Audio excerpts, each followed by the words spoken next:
Hi, everybody. Welcome to the CRX and Kansas webinar series on researching the far right, methodological.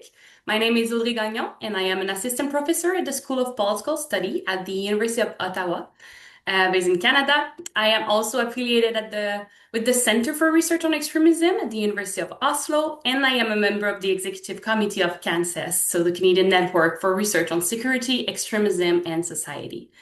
As you may know, this webinar series aimed to facilitate a discussion on the ethical, methodological, political, personal, practical, and professional challenges involved in researching violent extremism and terrorism. These webinars are offered on the third Thursday of every month.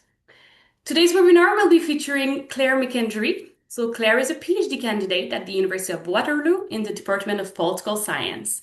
Her dissertation research centers on Taiwan's interest construction in the context of the South China Sea dispute, and she writes extensively on territorial and maritime dispute in the Arctic and East Asia, foreign policy, and de facto statehood. So all this work has also shaped our consideration on the impact of conducting sensitive research on academic researchers in political science. So in today's talk, Claire will discuss researcher safety and vicarious trauma, and she will offer some practical strategies for individuals, supervisors, and institutions to stay safe and supported while doing this important work. So Claire will present during about 20-25 minutes, and this will be followed by a Q&A session. So if you have any question, please feel free to write them down using the Q&A button. So not in the chat function, just make sure to use the Q&A button, so it will be easier for me to moderate the question. So I will now give the mic to Claire. So Claire. But thank you everyone for coming to this webinar. I'm pretty excited to present for this series on a report that was published by the Canadian Network for Research on Security, Extremism and Society.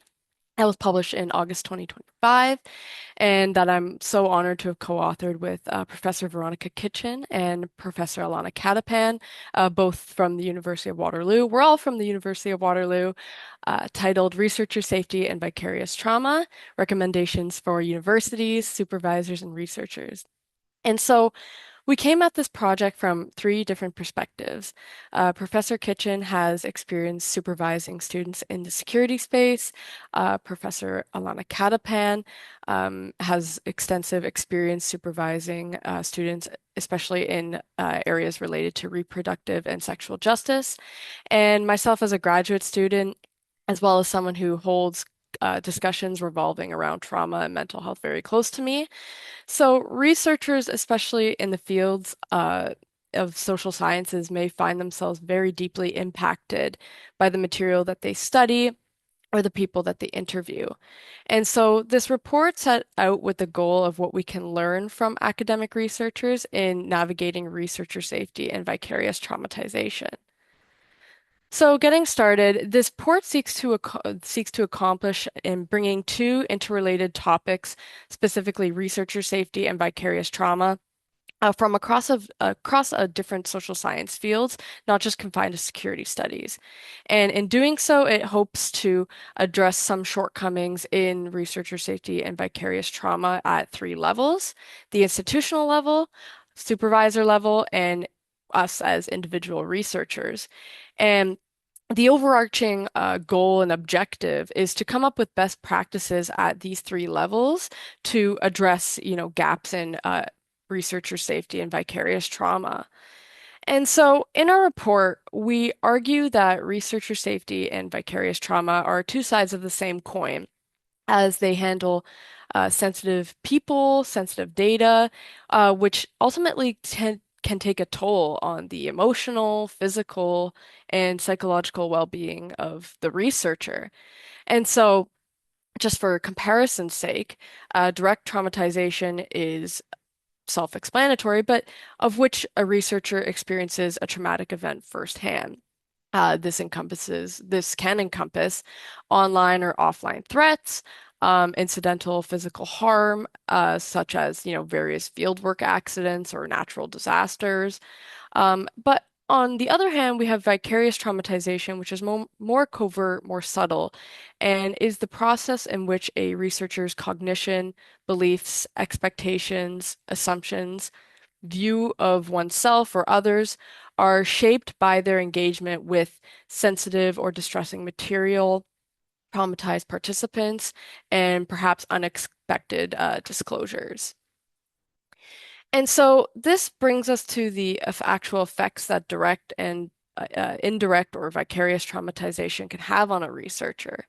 And so we all experience affronts to our physical and mental health, but experiences and symptoms can differ from person to person. Such effects resulting from PTSD or CPTSD diagnoses. This also goes with other physical and mental health effects due to, again, PTSD, depression, stress, anxiety, and a whole bunch of other factors. And there's great difficulty in separating from the activities and content of our research from our personal lives, which I'll go into a little bit. And then there's the physical threat potentially from our subjects of research, including doxing, swatting, various forms of harassment, both online and in person, death threats. And these factors can lead to an unhealthy or even a blurring of lines or boundaries between our research work and our personal lives. And so, as I mentioned, as a PhD student, something that was of particular interest to me was the sorts of vulnerabilities that students face in their research endeavors. And, having colleagues that study particularly, sensitive research topics, whether that's sexual health or extremism, I was very moved and I really wanted to understand what sorts of dangers or traumas that they may face over the course of their research. And so, relative to the general population, graduate students are six times more likely to experience mental health concerns throughout their degree. This is often due to several factors. High workload, financial burdens, a need to maintain academic excellence, um, teaching and research, and sometimes working another or multiple jobs on top of our interpersonal stressors. It is because of these degree timelines and funding limitations that graduate students may not feel like they can take their foot off the proverbial gas, leading to overwork and burnout. And moreover, those graduate programs seek to appeal to those that are looking to do something innovative or novel, leading, students to new virtual or physical research sites. But this search for something novel often may result in entering fragile contexts. It doesn't matter if it's physical or virtual, which can take on, emotionally challenging topics, sometimes with few to little research or no research experience.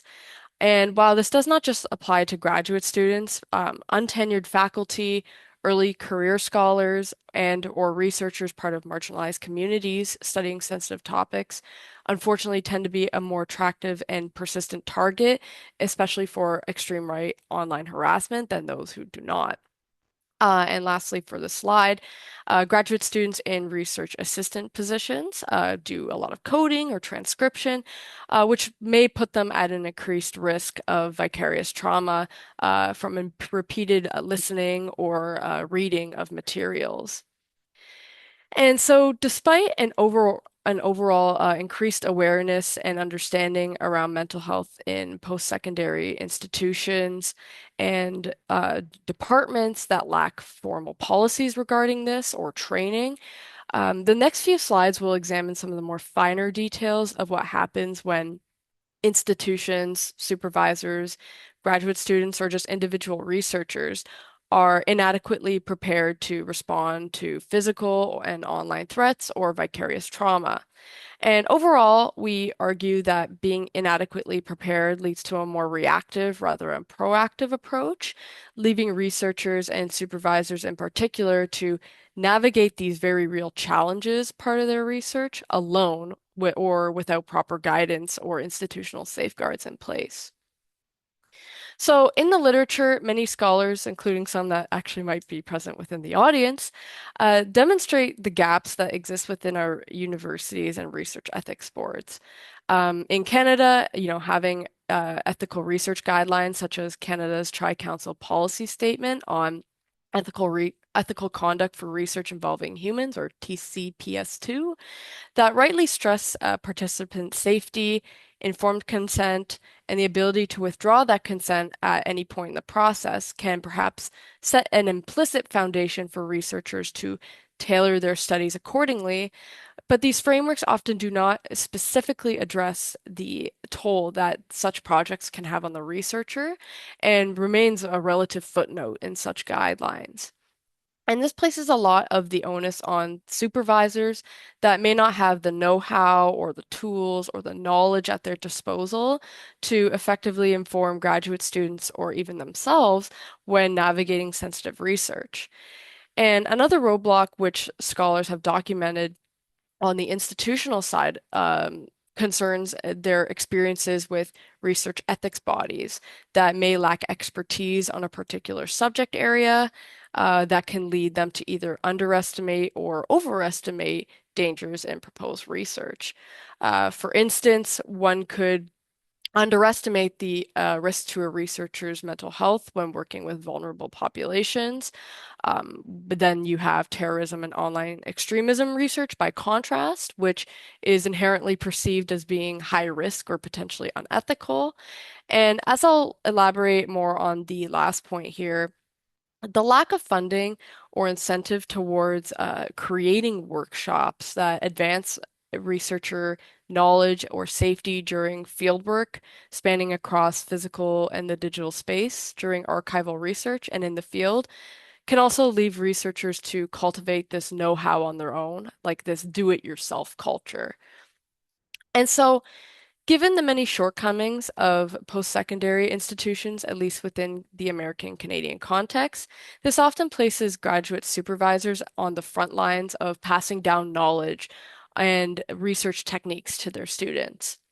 That said, they also have the potential to be part of the problem rather than the solution, given that they themselves may be untrained in conducting sensitive research or are unaware of the signs and symptoms of burnout or trauma in their students, usually of no fault of their own.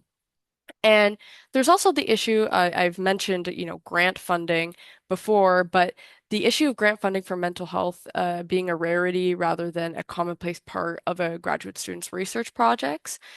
Even in circumstances where this funding is guaranteed, it does not always translate into adequate preparation prior to onboarding their students due to time and demand constraints.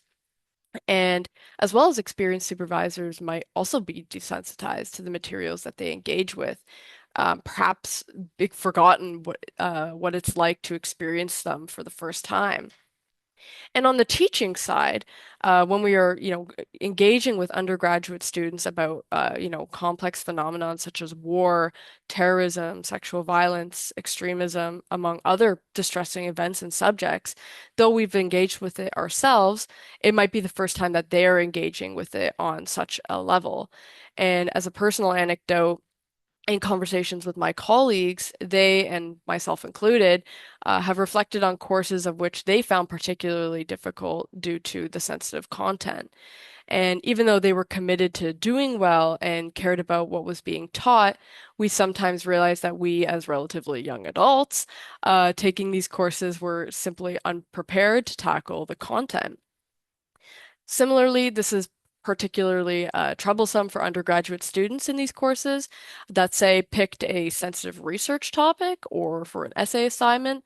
When you're facing a deadline and it feels too late to switch a topic, students may be presented with the dilemma of feeling ill-equipped to continue researching and writing about it, or perhaps may feel even ashamed or uncomfortable at the prospect of approaching their instructor about it. Therefore, supervisors and teaching faculty must take greater caution and tailor their curriculums or provide students with resources at the beginning of the semester in these topic-intensive courses. And related to the third bullet point, supervisors may have become so accustomed to the way that they go about their research and perhaps subconsciously retained or acquired skills that they have learned along the way that they either forget to or do not think to pass on these techniques to early career scholars. And in other cases, some senior scholars might have been so desensitized to their research that their interviewees and the data, they just view them as data or a means to an end. And this reflects a more distant and clinical approach of which I do not recommend. But thus treating trauma resulting from one's research as an induction to academia of sorts, or that it is an inherent cost of conducting the work that they do, or expect early career scholars in this context to find strategies to cope on their own. And so, at the most granular level, we have individual researchers which are the most burdened and take matters into their own hands, responding to trauma or threats resulting from their research. And so, for those that have experienced a traumatic event over the course of their fieldwork, the literature within the literature reports that they report being taken by surprise, despite their level of knowledge or years of experience of the context of that they were entering. And to them, it was unclear that a traumatic event was even, about to befall them before it was well underway. And sometimes it can take, months or weeks, potentially even years in most extreme cases, to realize that you are experiencing trauma. On gender, women researchers studying dangerous phenomenon or groups such as far-right extremists, sexual violence, among others, have also reported being reached out to by former informants and participants beyond their fieldwork, often needing someone to talk to. And while this report didn't closely engage with researchers from racialized or other marginalized communities and their experiences with trauma during their research, their ongoing historical experiences of trauma can absolutely heighten their susceptibility and exposure to distressing material or research subjects throughout their study. And as I'll talk about later, engagement with various cultural, racial, socioeconomic factors and experiences is so significantly underdeveloped in the literature on researcher safety and vicarious trauma. And this is often because trauma is viewed through a media or Western or medical or Western psychological lens. And we must recognize that trauma and the interpretations of it can vary greatly between different cultures and regions, and as well as different socioeconomic contexts, which I'm hoping to do in my own future work. And a researcher's project, choice of methods, reasons, and motivations for wanting to do this work can shape their own identities and inform the choices that they make, which can, shape or uh, significantly alter the trajectory of their research, oftentimes significant in nature, which can have positive or negative consequences for their careers. Isolation being another factor of which can result in burnout or being or inadequately prepared to tackle sensitive research. And they also might be one of the only people in the department that are working on, a very specific topic that there is, such sensitive aspects to it. And contrary to this, they may isolate themselves in response to trauma or burnout.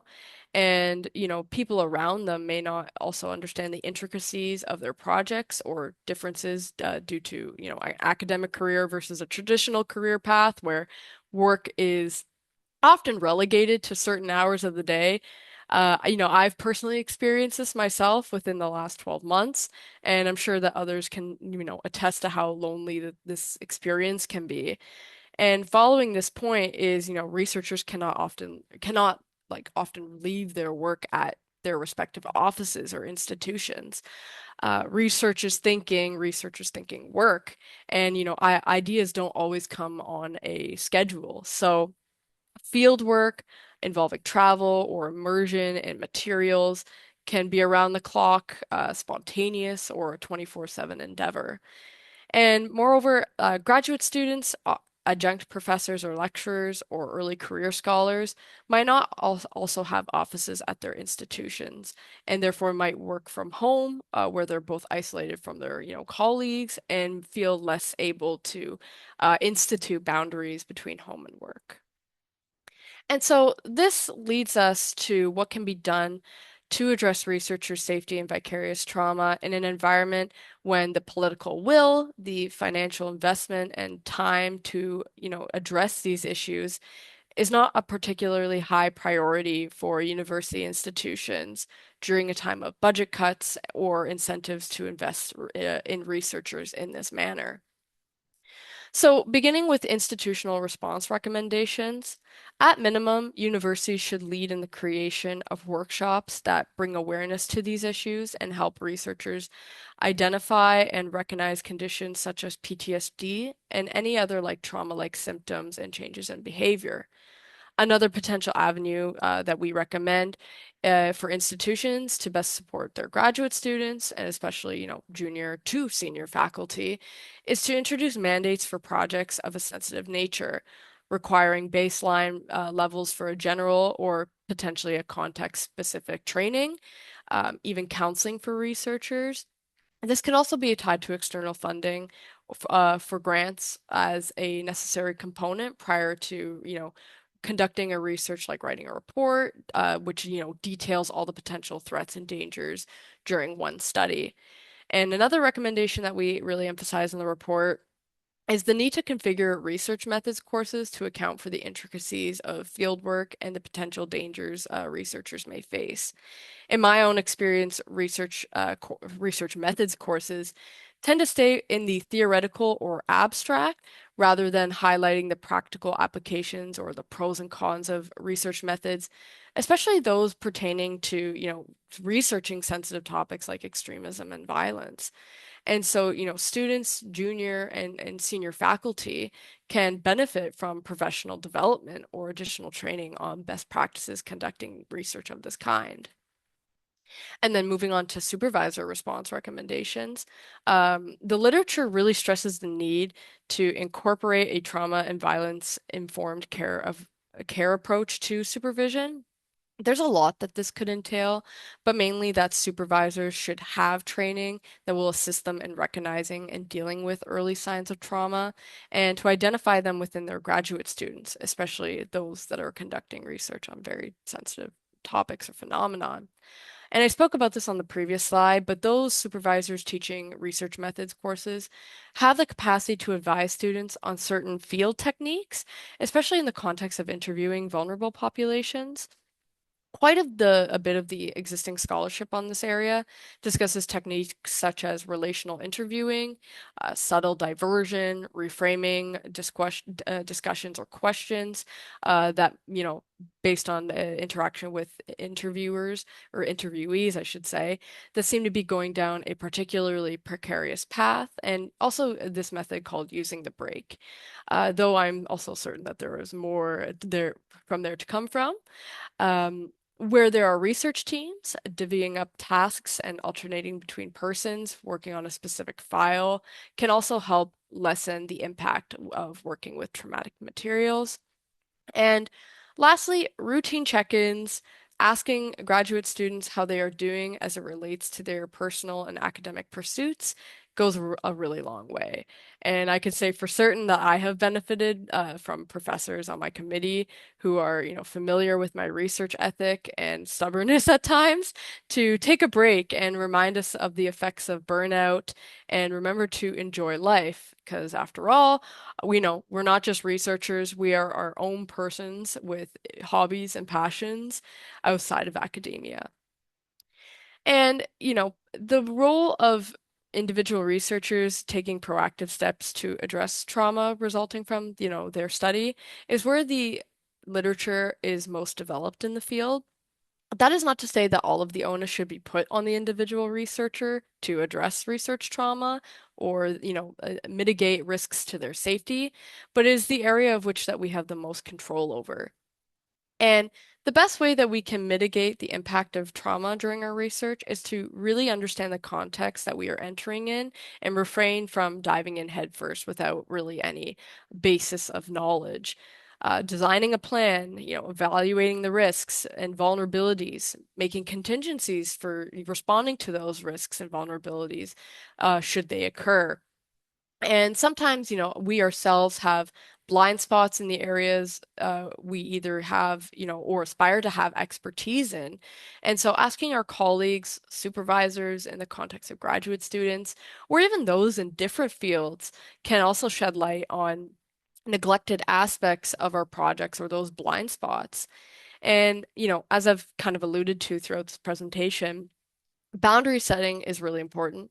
I know some colleagues and also faculty that have implemented a work schedule where they delegate their research work or hours during the weekdays from 9 to 5 or designates days for specific projects, and it's worked wonders for them.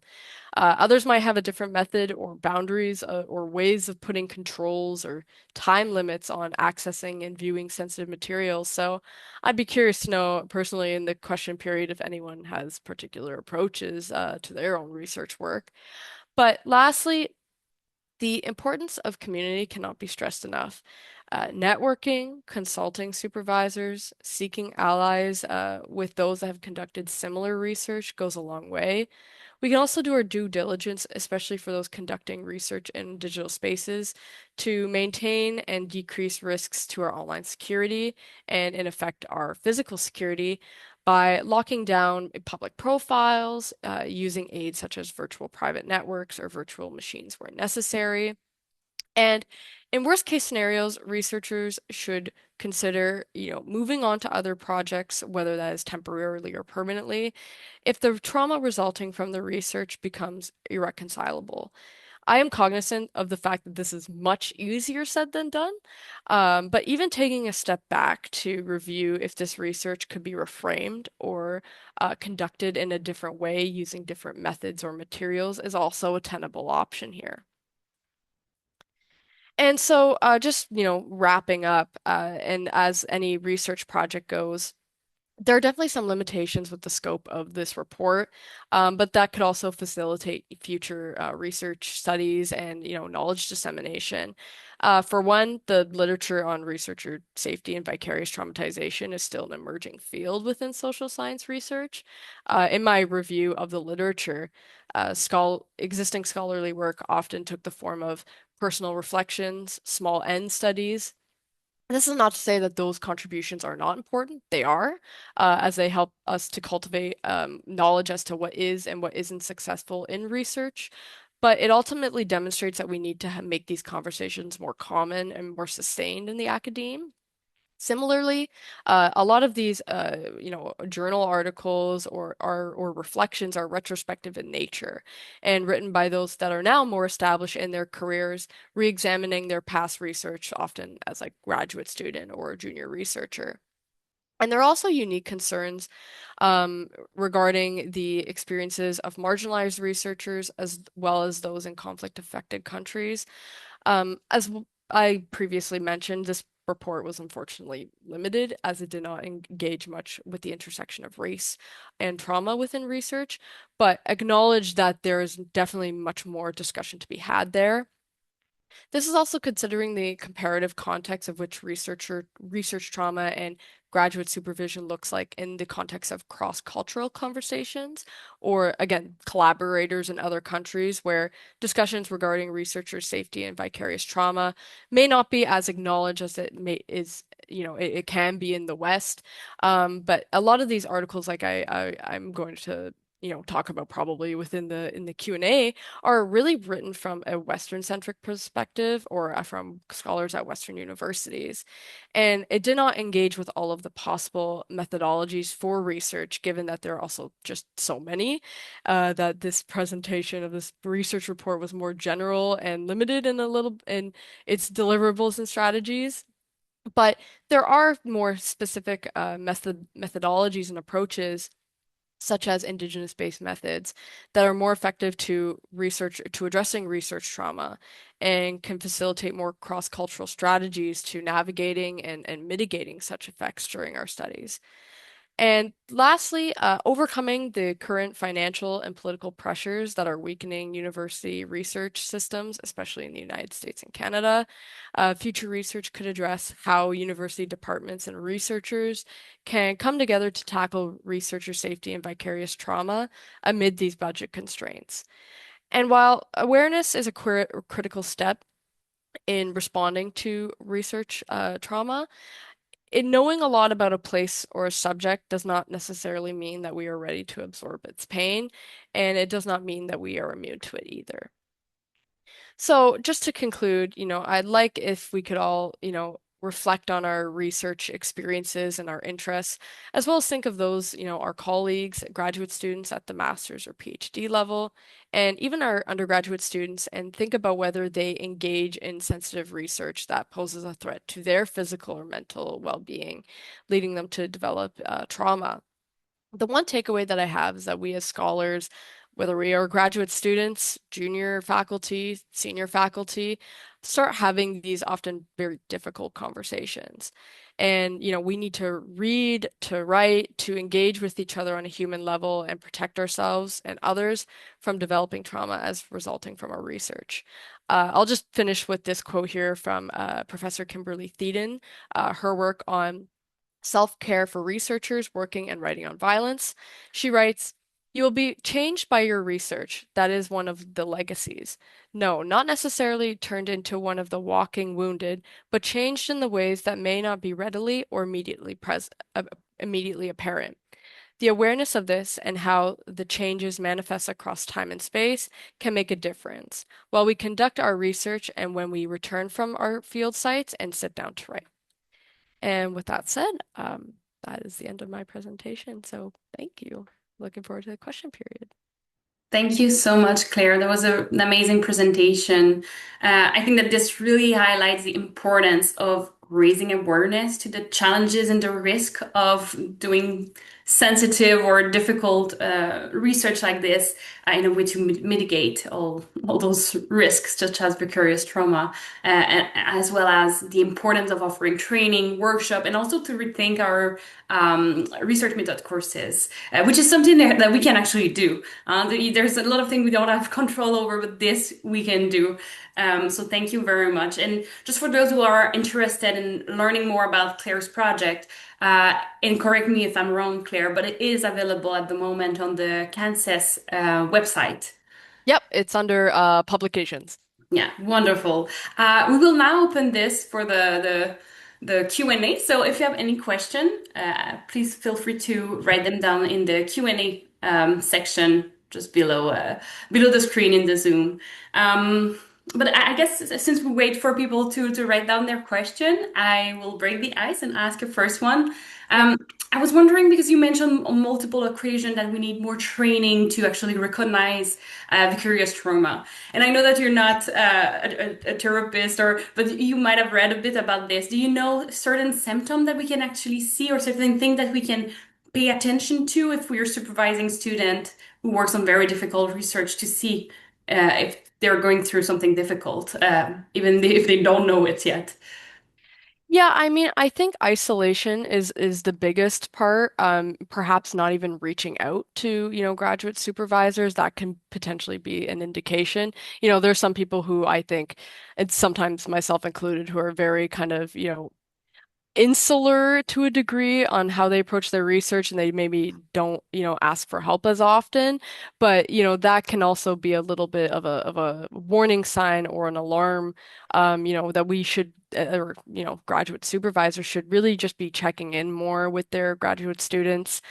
Um, there are also, at least at the University of Waterloo, some courses related to like mental health, like identifying like uh, s- mental health related issues, or at least like helping like students, especially like in undergraduate courses, navigating through university, mental health resources or health resources.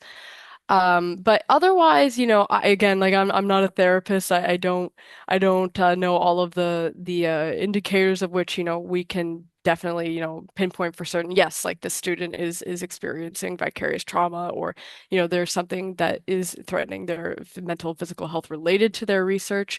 But I would say isolation for me is the biggest factor. Mm.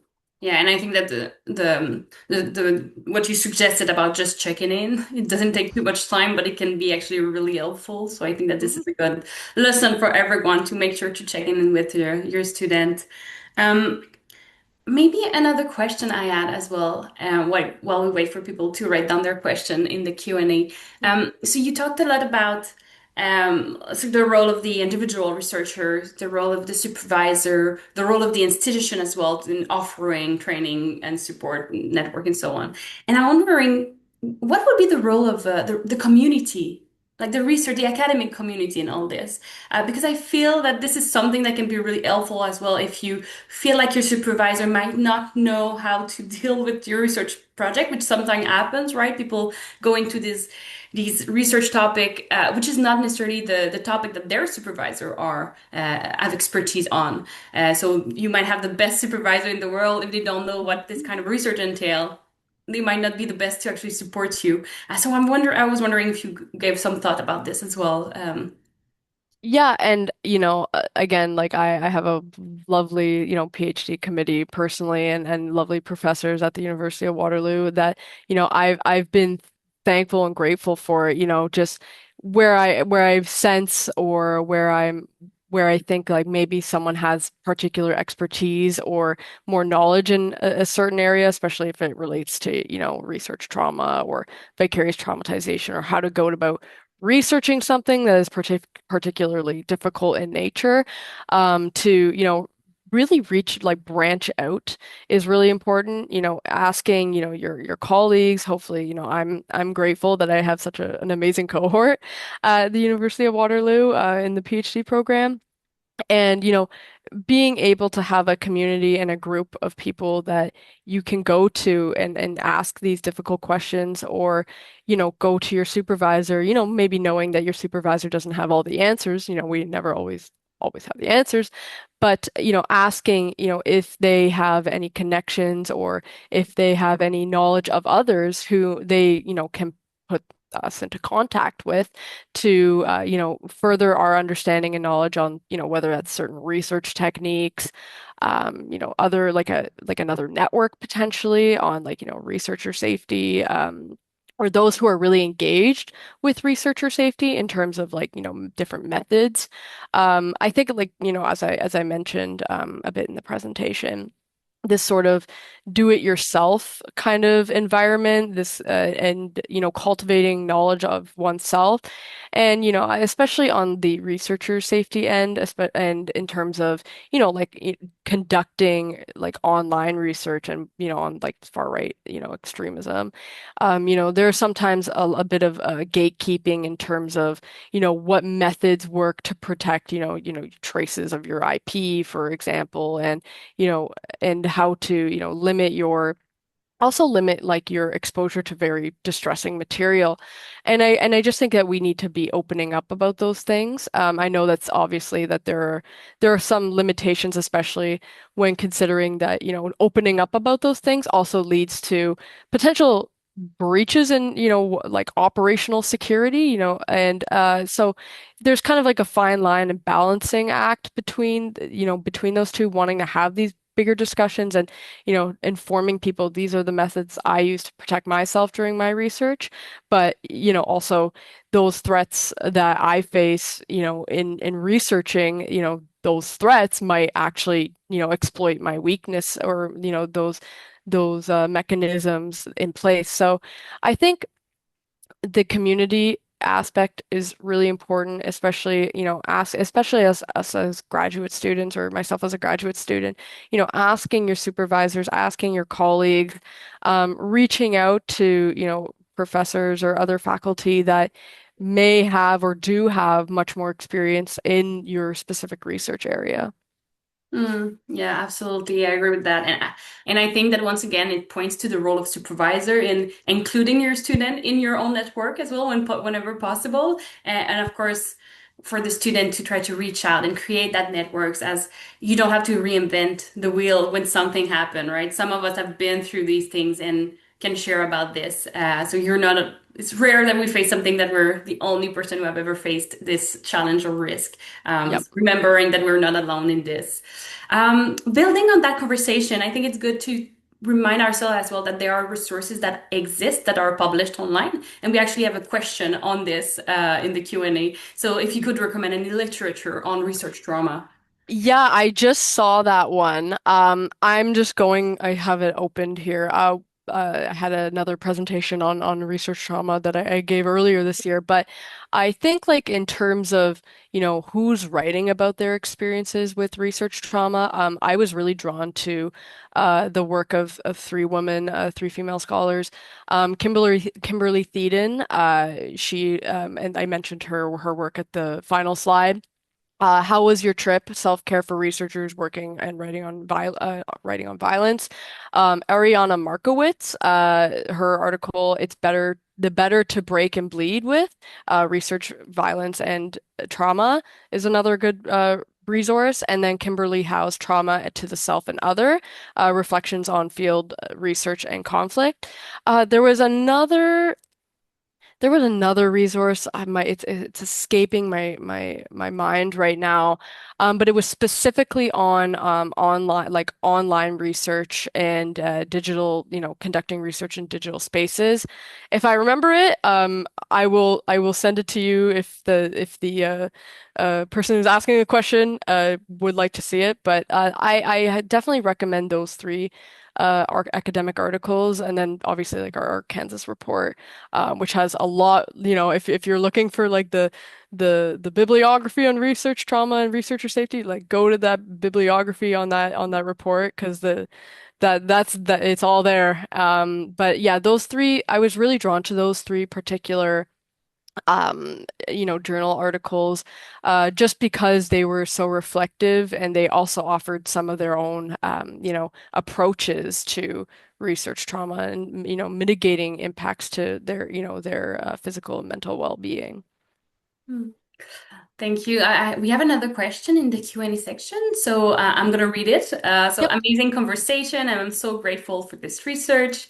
So the question is, has or will any of your research examine the impact on parents who experience these issues? So as a parent, and in fact, in this case, as a single parent who is a PhD student and a practitioner in PCV in youth, I definitely have to navigate challenges and even more pretending like everything is okay for the sake of my kids.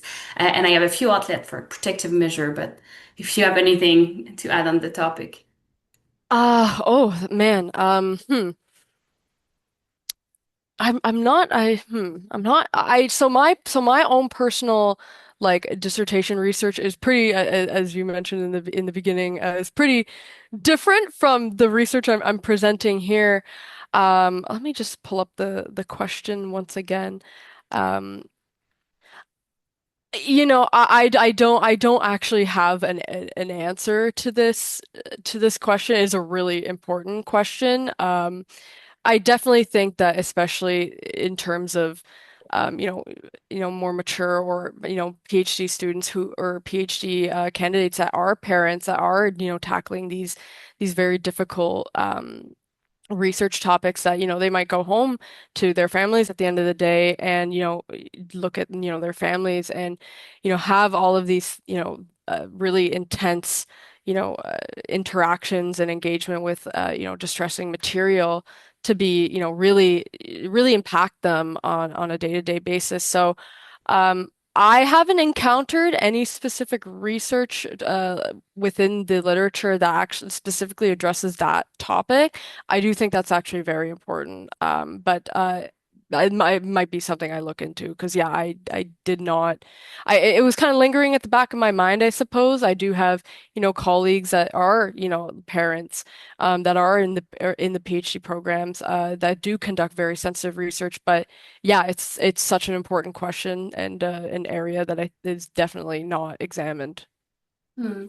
And if I may add, Mm. I think that the Reassure report published by Voxpol and written by Elizabeth Person and colleagues, I think that they do address not. Okay. They don't have a full chapter on this, but I think that they've been talking to some researchers who work on extremism and terrorism, and if I remember correctly, some of them shared such experiences of being having a family that they want to protect while going through a very difficult thing at the same time. So you might want to have a look at this one. Um, I okay. think I, I think I know which one you're talking about now. That it's ringing a bell. Mhm. Okay, we have another question now in the Q&A.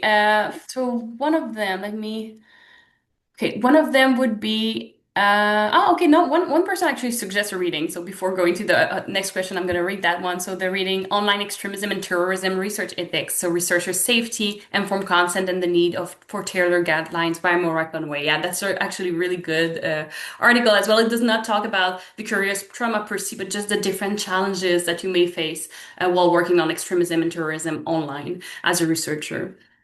The next question actually ties into this because it also talks about ethics. Hmm. So I'm going to read the question. So thank you so much for this excellent and timely research. How is your experience with your RIB regarding this issue? Like, to what extent was it helpful? Yeah, so personally, my own dissertation research does not really engage with issues related to trauma or, dealing with like very, distress, like inherently like distressing material or topics. So this was not something that came up within my own, like within the own confines of my dissertation research. And when I've spoken to colleagues, and as I kind of mentioned in the presentation, there can be a tendency with REBs to, overestimate or underestimate, the dangers posed by one's research. On one hand, like, they're there as kind of a stopgap in a way to ensure that, everything is being done ethically, everything is being done within, within those guidelines. But on the other hand, their potentially limited engagement or understanding of our research topic can also be, frustrating in some ways, especially when, they don't understand all of the context that maybe we more so have, insight into.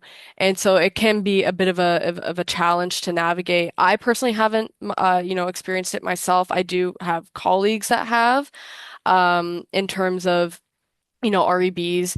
But if we, like I said, like if we go to the TCPS2, there's very limited mention of, the researcher in the role in terms of, their own, well-being and safety and obviously, stressing the importance of, making sure we're protecting the participant 100%. But I think that there needs to be a fundamental change within these REBs and also these research ethics guidelines that are more inclusive of potential risk to the researcher. Because, we are people too. We are not like these kind of, you know, emotionless, beings that are conducting this research. We take home what we research at the end of the day, and as much as we want to, potentially separate, the researcher from the person, it's not always possible. We bring our stresses, our thoughts home with us at the end of the day, or that they never stop being part of us. So I do think that there needs to be an increased acknowledgement perhaps of, the role that, this type of like that sensitive research can also have on not just the participant, but the researcher themselves. Yeah, and if I may add, Claire, I feel like so research tends to be very extractive in nature, usually, in Yep, particular when working with vulnerable populations. So there is power relationship in research, and that is why there's such a big focus on protecting the participant because we know yep, that there have been abuses in the past as well. So it's for highly sure, important, and it's still important to protect the participant in the case of research with extremism or extremist or terrorist or any other very for sensitive and sure. difficult research. But we also need to pay attention to protecting the researcher themselves. And I feel like things are slowly changing in this sense, but there's still a lot of work to do in raising this awareness that we need to think about something to protect the researcher, or at least anticipate some of the challenges that they may face so that we can actually react if it does happen. Yeah, and based on going back to my presentation and the Kansas report, again we're kind of in a tough spot, I think, with the politics and the financial situation of universities, especially at least in the North American context, to invest in certain like workshops or training for these.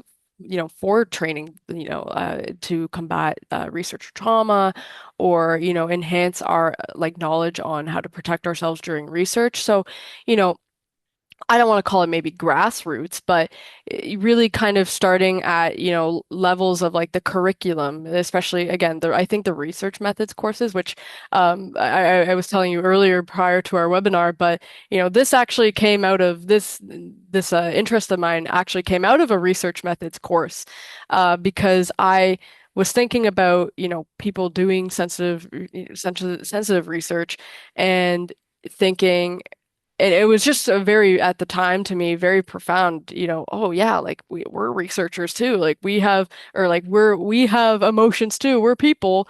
And, the role of the researcher in terms of our own well-being and our own mental, health, like was, very absent from a lot of like the textbooks or the conversations we had in class. And so, I wrote a paper on it, and it's evolved to this point, which I'm so grateful for. But yeah, I think starting at that level even. And just having these, whether it's like, informal or formal discussions or panels on, the impacts of, doing difficult research is a start to facilitate that, bigger change, especially at the research ethics boards and so on. Absolutely. Well, thank you so much, Claire, for being with us Thank you. today. That was really an interesting conversation. So we will take a break of the webinar series for the holiday, but we'll be back in January. So, and we have an amazing program actually to discuss for next year. I'm really excited about it. So make sure to join us next year. And until then, Yes. I wish you a great holiday season. Thank you Yes, you very much. too. Thank you, everyone. Have a Bye good day. bye.